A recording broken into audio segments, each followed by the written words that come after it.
Lucky Cause. Okokuqala nje ngingakatholi ukuthi I'm HIV positive. Bengumuntu kade player too much.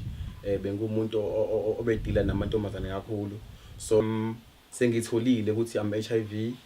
Ngiye ngaba neenga enkulu and ngathi ngafisa sengathi wonke umuntu wesifazane engimbonayo noma engimtholayo sengathi naye ngingamsulela ngegciwane. So ngibe nento eziningi kakhulu nestress sangishaya ngalo sikhathi bengimithisile. So ngacabangela nezingane ukuthi maybe so affecteka. Ngiye ngaba nesikhathi ngisungahlala ekhaya ngingazi ngingena direction ukuthi ngifuna ukuyapi ngiqhamuka kuphi. So ngase ngifisa ngisho nokuthi ngenzeka mawuthi khona indlela cha na umphefumulo ngingawuthatha bengenayo full information about HIV ukuthi masunayo kwenzakalani. Bengicabanga ukuthi mase nje une HIV for sure 2 weeks 4 weeks uyafa.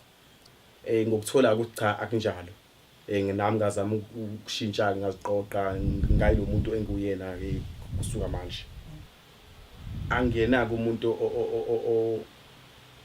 ophuzayo kodwa ngalo sungaphuza ngalendlela ukuthi nokufika la ekhaya angazange ngafika kanjani. And only to found ukuthi itext engahlika kuyona ngathi sengifike la ekhaya ekseni kwathiwa iginqikile.